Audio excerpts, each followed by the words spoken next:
ମୁଁ Suryakanta Sethi director Indira Gandhi institute of hotel management. ଆଜି ହେଉଛି ଆମର 27 ସେପ୍ଟେମ୍ବର, ଯେଉଁଟାକି world tourism day. Whole world ଆମର ଟୁରିଜିମ୍ ଡେ ପାଳନ କରୁଅଛି। ଆଉ ଆଜିକାର ବିଷୟବସ୍ତୁ ହେଉଛି ଆମର ଟୁରିଜିମ୍ ଆଣ୍ଡ ସଷ୍ଟେନେବଲ୍ ଟ୍ରାନ୍ସଫର୍ମେସନ୍। ଆର ବିଷୟବସ୍ତୁ ହେଉଛି କ'ଣ ନା, ଯେଉଁଠି ଟୁରିଜିମ୍ ଡେଭଲପମେଣ୍ଟ କରିଛି ସେଠି ଆମର ଏମ୍ପ୍ଲୟବିଲିଟି ବଢ଼ିଛି, ମନିଟାଇଜେସନ୍ ବଢ଼ିଛି, ଯେଉଁଠିକି ଲୋକାଲ ଲୋକ ଆପଣଙ୍କର ବିଭିନ୍ନ ପ୍ରକାର ମାନେ ତାଙ୍କର ଇନକମ୍ ସୋର୍ସ ମଧ୍ୟ ବଢ଼ିଛି, ଯାହାଫଳରେ କି ଆଉ ଟୁରିଷ୍ଟ ସ୍ପଟ୍ ସେ ସ୍ପଟ୍ର ମଧ୍ୟ ନାଁ ହେଇଛି, କାରଣ ଦେଶ ବିଦେଶରୁ ଲୋକ ଆସୁଛନ୍ତି। ଆଉ ଲୋକ ଆସିବା ଦ୍ୱାରା ସେ ଏରିଆର ଲୋକ ତାଙ୍କର ଯେଉଁ ସଷ୍ଟେନେବଲ୍ ଲାଇଫ୍, ତାଙ୍କର ଲାଇଫ୍ ମଧ୍ୟ ସଷ୍ଟେନେବଲ୍ ହେଇଛି, ଯାହାଫଳରେ କି ସେମାନେ କିଛିଟା ରୋଜଗାର କରିପାରୁଛନ୍ତି।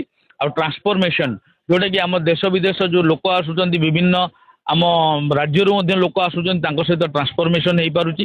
ଏଇଟା ହେଉଛି ଆଜିକାର ବାର୍ତ୍ତା। ତ ହୋଲ୍ ୱାର୍ଲଡ ଆଜି ଆମର ଏଇ ୱାର୍ଲଡ ଟୁରିଜିମ୍ ଡେ ପାଳନ କରୁଛି। ଆଉ ପ୍ରତିବର୍ଷ ପରି ମଧ୍ୟ ଆମ Indira Gandhi institute of hotel management ଆଜିକାର ଦିବସ ମଧ୍ୟ ପିଲାମାନଙ୍କୁ ନେଇକି ପାଳନ କରୁଅଛି। ଧନ୍ୟବାଦ।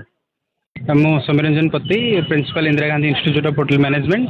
ଆଜି ବିଶ୍ୱ ପର୍ଯ୍ୟଟନ ଦିବସ, ଯେଉଁଟାକି 27 ସେପ୍ଟେମ୍ବରରେ ଆମର ଅନୁଷ୍ଠାନ ତରଫରୁ Indira Gandhi institute of hotel management ତରଫରୁ ପ୍ରତିବର୍ଷ ଭଳି ବିଶ୍ୱ ପର୍ଯ୍ୟଟନ ଦିବସ ପାଳନ କରୁଛୁ।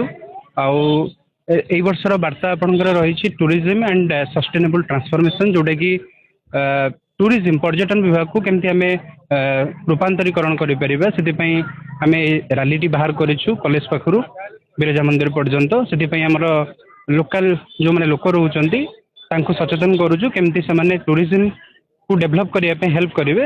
ତ ସେଥିପାଇଁ ଏଇ ବାର୍ତ୍ତା ନେଇ ଆମେ ଆଜି ରାଲିଟି ବାହାର କରୁଛୁ। ଧନ୍ୟବାଦ।